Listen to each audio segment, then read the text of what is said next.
వెతలు తీరును, కృపలు దొరుకును, సాటి లేనిది యేసుని నామం. యేసునామమే మధురం, మదిలో తలచిన ధన్యం. యేసునామమే మధురం.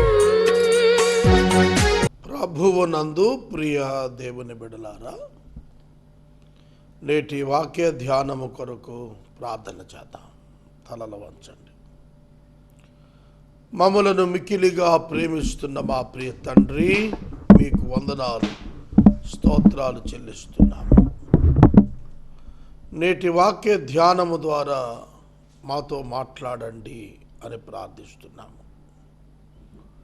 మా ప్రేక్షకులు రక్షించబడాలి, కృపనివ్వండి. యేసు నామమున అర్థిస్తున్నాము తండ్రి, ఆమేన్. ప్రియమైన దేవుని బిడ్డలారా, పరిశుద్ధుడైన పౌలు కొరింథీయులకు వ్రాసిన 2వ పత్రిక 4వ అధ్యాయము 5వ వచనము నుండి వాక్యాన్ని గమనించుదాం. అంధకారములో నుండి వెలుగు ప్రకాశించును గాక అని పలికిన దేవుడే తన మహిమను గూర్చిన జ్ఞానము యేసుక్రీస్తునందు వెల్లడిపరుచుటకు మా హృదయములలో ప్రకాశించెను. కాబట్టి మేము మమ్మను గూర్చి ప్రకటించుకొనుట లేదు గాని క్రీస్తు యేసును గూర్చి ఆయన ప్రభువనియు, మమ్మను గూర్చి మేము యేసు నిమిత్తము మీ పరిచారకులమనియు ప్రకటించుచున్నాము. ఇది ఇంగ్లీష్లో కూడా చదివి వివరణ చెబుతాను. For what we proclaim is with ourselves. For what we proclaim is not ourselves, but Jesus Christ as Lord, with ourselves as your servants for Jesus' sake.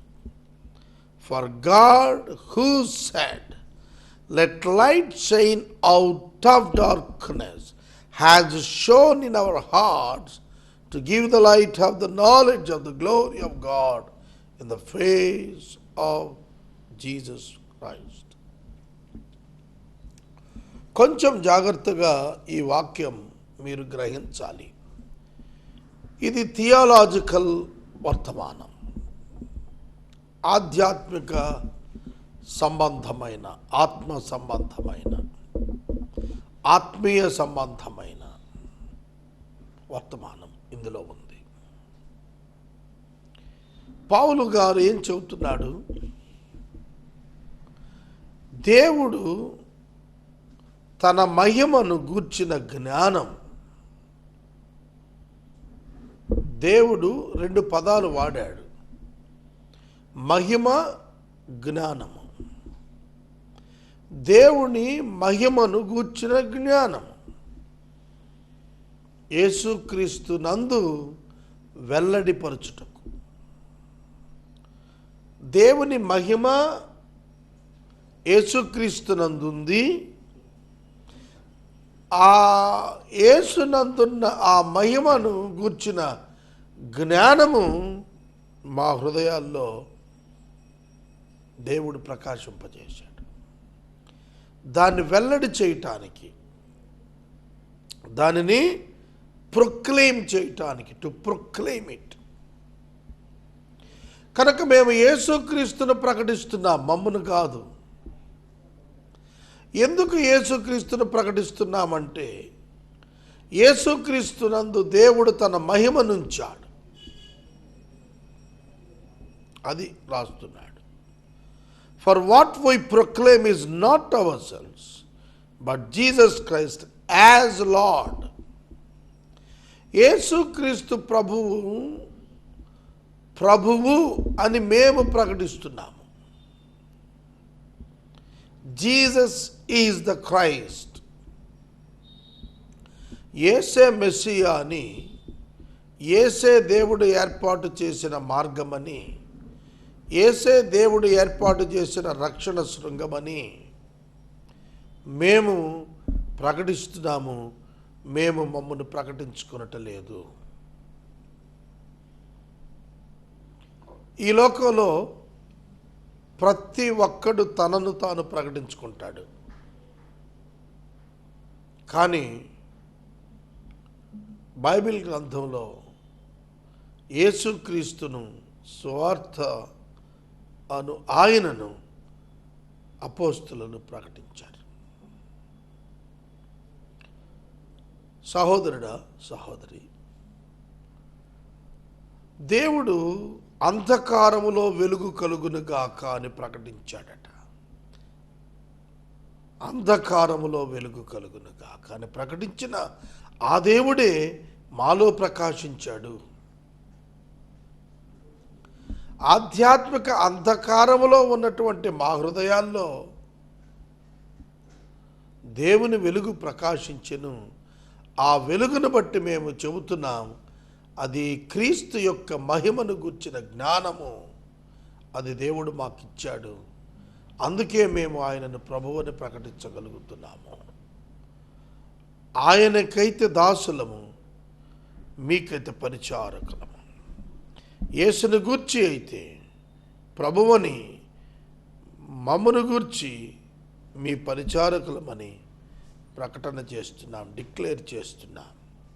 మమ్మను గూర్చి మేము ప్రకటించుకొనటం లేదు. We are not proclaiming ourselves, we are proclaiming Jesus Christ. ఎంత బాగుంది ఈ వర్తమానం. They are proclaiming the solution of Jesus, solution of from God, Jesus Christ. యేసుక్రీస్తు అను ఒక పరిష్కార మార్గాన్ని దేవుడు ఏర్పాటు చేశాడు. అది మేము దేవుని చేత గుర్తించాము. దేవుడు మాకిచ్చిన మహిమను గుర్చిన జ్ఞానము చొప్పున మేము ఈ లోకంలో ప్రకటన చేస్తున్నాము. ఆధిక్యత. మీకైతే మేము పరిచారకులము. కొరింథీ సంఘం అన్యులు, కొరింథీయులలో అన్యులు రక్షించబడ్డారు. గలతీయులు అన్యులు రక్షించబడ్డారు. రోమీయులు అన్యులు రక్షించబడ్డారు. ఈ నేపథ్యంలో ఒక మాట చెప్పాలి. ఇశ్రాయేలీయులు యేసుక్రీస్తును తృణీకరిస్తారు. ఇశ్రాయేలీయులు యేసుక్రీస్తును తృణీకరిస్తారు. It is the design of God. అది దేవుడు ఆ డిస్పెన్సేషన్స్ ప్రణాళిక చేసినప్పుడు, ఇశ్రాయేలీయులు యేసును తృణీకరించినప్పుడు, ఆ కాలములో యేసుక్రీస్తు ప్రభువునందు అన్యజనులు విశ్వసించి సంఘంగా ఆవిర్భవిస్తారనేటువంటిది ఆయన ప్రణాళికలోని భాగము. అందుకే యూదులకు మొదలైనటువంటి ఆ చరిత్ర వారి యొక్క కఠిన హృదయాన్ని బట్టి దేవుడు రక్షణను అన్యజనులకు సంక్రమింపచేశాడు. దేవుని యొక్క మహిమ, దేవుని యొక్క జ్ఞానము యేసుక్రీస్తునందు బయలుపరచబడినదై అన్యులకు చేరింది. అదర్ దాన్ జ్యూస్, యూదా ప్రజలకు, ఇతరులకు రక్షణ చేరింది, ప్రకటించబడింది. ఇవాళ ప్రపంచంలో ఉన్న ప్రజలు యూదులకు ఇతరులే. ప్రపంచమంతా సువార్తీకరణ కొనసాగుతోంది. నమ్మిన వానికి రక్షణ, నమ్మని వానికి శిక్ష. యోహాను సువార్త 3వ అధ్యాయం చాలా క్లియర్గా చెబుతోంది. 18వ వచనం, విశ్వసించిన వాడు రక్షణ, విశ్వసింపని వాడు కండెమ్డ్ వన్, నశించిపోయిన వాడు. విశ్వసించిన వాడు రక్షించబడతాడు, విశ్వసింపని వాడు కండెమ్ అయిపోతాడు. యోహాను చాలా స్ట్రైట్గా చెప్తున్నాడు. కాబట్టి ఈ వచనాలను చూస్తున్నప్పుడు యేసుక్రీస్తు మాకు ప్రభువు, మమ్మను గురించి ప్రకటన మీ పరిచారకులు.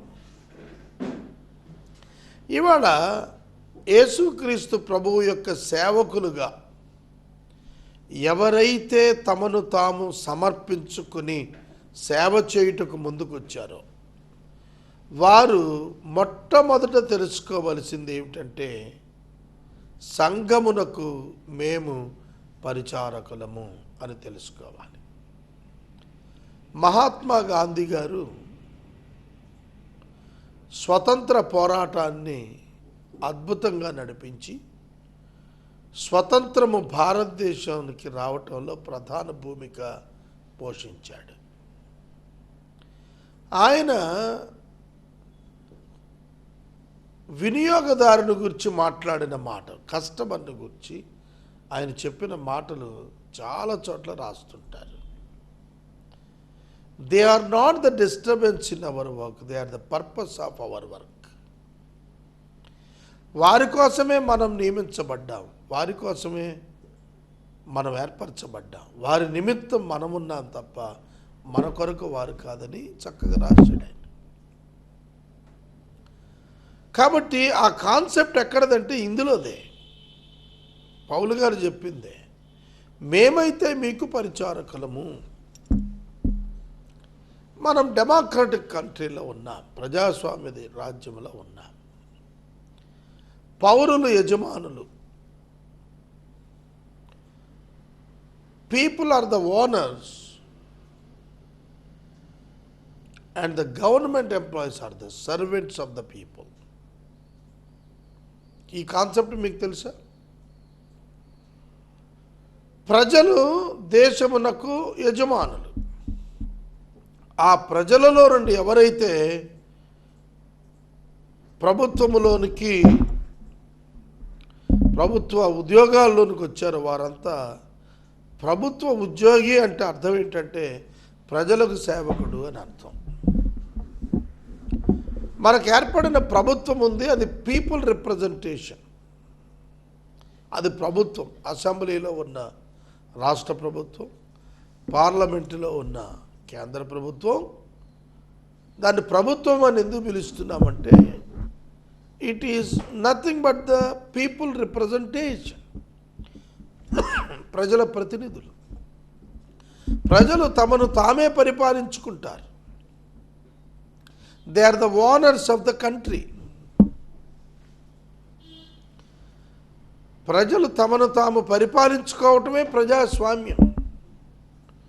దీనిలో మనకు ఉద్యోగులు ఉన్నారే, IAS, IPS, group 1, group 2, doctors, nurses, MRO, police, all different employee groups, all the servants,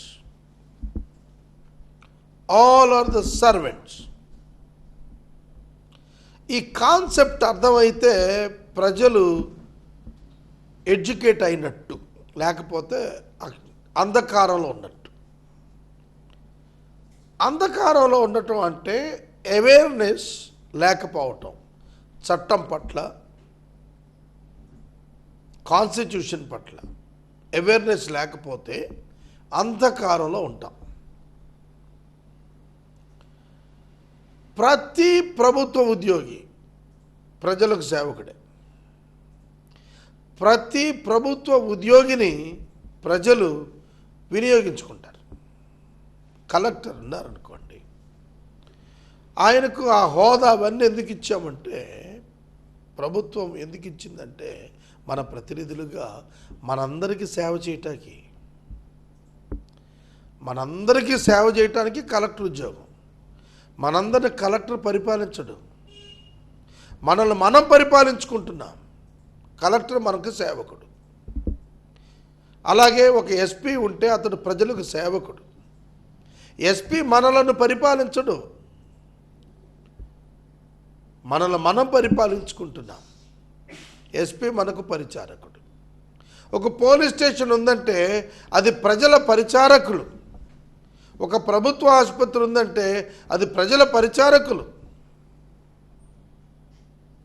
తెలుస్తుందా? పౌలు అదే చెప్పాడు, మేము మీకు పరిచారకులం, మీరు వారసులు. Your legal heir to God and we are the servants. ఈనాడు సంఘమును నడిపిస్తున్న ప్రతి సేవకుడు ప్రభువు సేవకుడు అని చెప్పుకుంటున్నారు కదా, సంఘ సేవకుడు అని చెప్పుకోవాలి. విన్నారా? సంఘానికి పరిచారకులు మనం.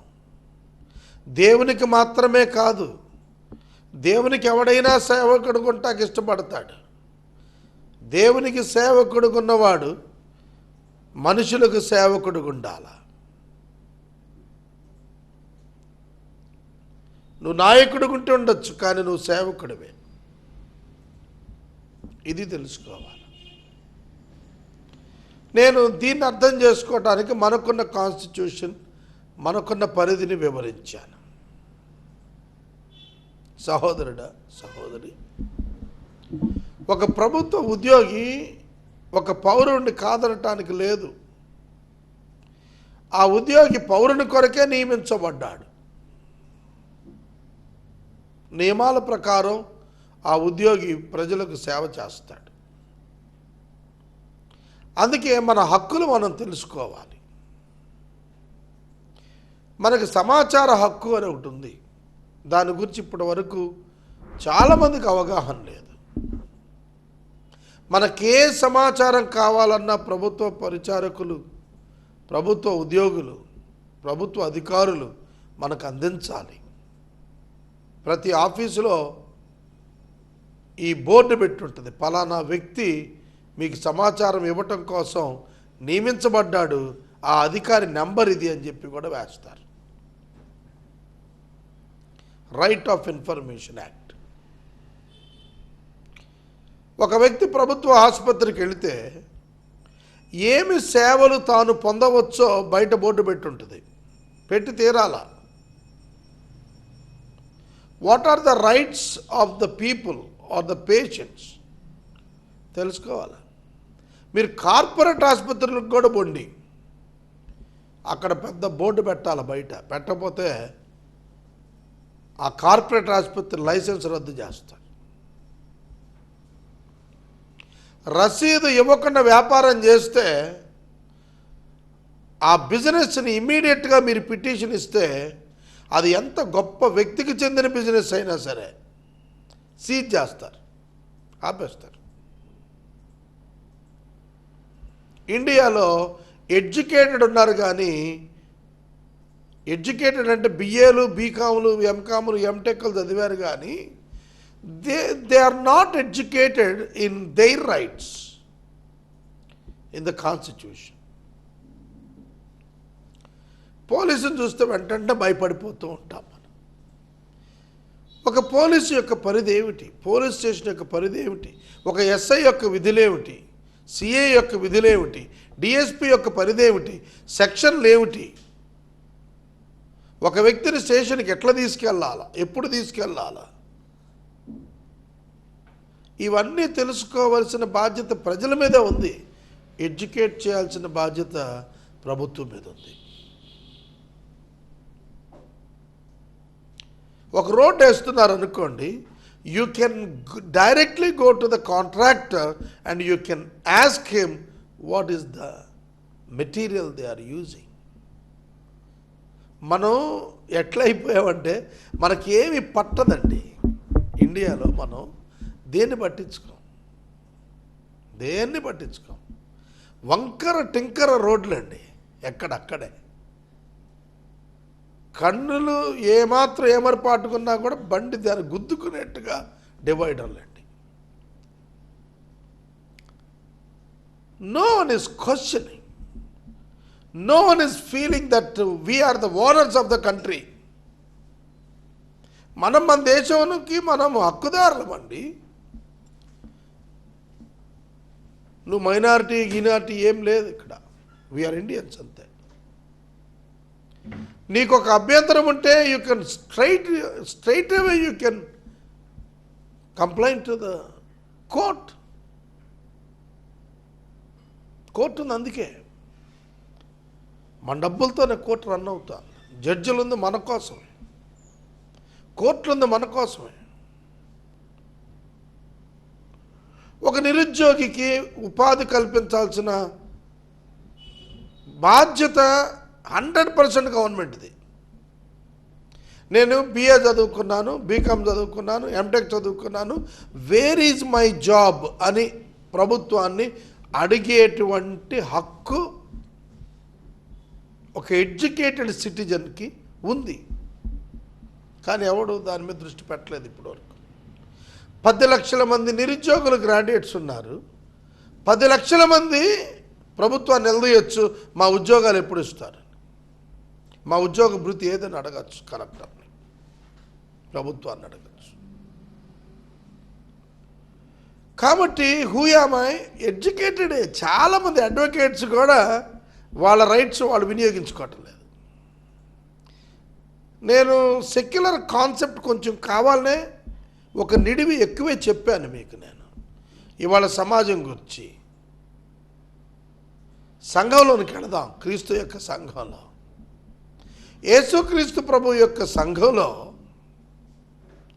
దైవజనుడు సేవకుడు, దైవజనుడు సేవకుడు, పరిచారకుడు. They have to meet the problems of the believers. That's why they were called for. అందుకే వాళ్ళు పిలువబడ్డారు. సేవకుడు అంటే ఊరికే ఆదివారం ప్రసంగం చేసి పెద్ద గుడి కట్టుకుని ఓనర్ అనుకుంటున్నారా?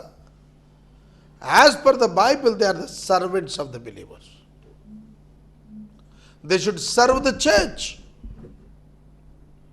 యేసు ప్రభు కాళ్ళు కడిగాడు శిష్యులకి. సంఘ కాపరి విశ్వాసుల కాళ్ళు కడగాల్సిందే. విశ్వాసులు ప్రయారిటీ. ఇవాళ చాలామంది అయ్యగారులు విశ్వాసులకి దర్శనమే ఇవ్వట్లా, మేము ప్రార్థనలో ఉన్నాం అంటున్నారు. నో, డే టైం ఏ సేవకుడైనా సరే, మీరు యేసు ప్రభువును చూడండి, he never prayed in the day time. ఓ చోటుకి వెళ్ళి ఒక రూమ్కి వెళ్ళిపోయి ప్రార్థన చేయలే ఎక్కడైనా. ఆయన పగలంతా పరిచర్య చేశాడు, రాత్రంతా ప్రార్థన చేశాడు. That is the system of a good servant.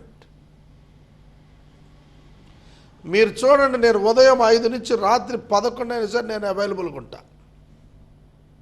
నా ప్రేయర్ అవర్ ఏదైనా ఉంది అంటే అందరు పడుకున్న తర్వాతే నా ప్రేయర్ అవర్. 28 ఏళ్ళుగా నా అభ్యాసం అదే.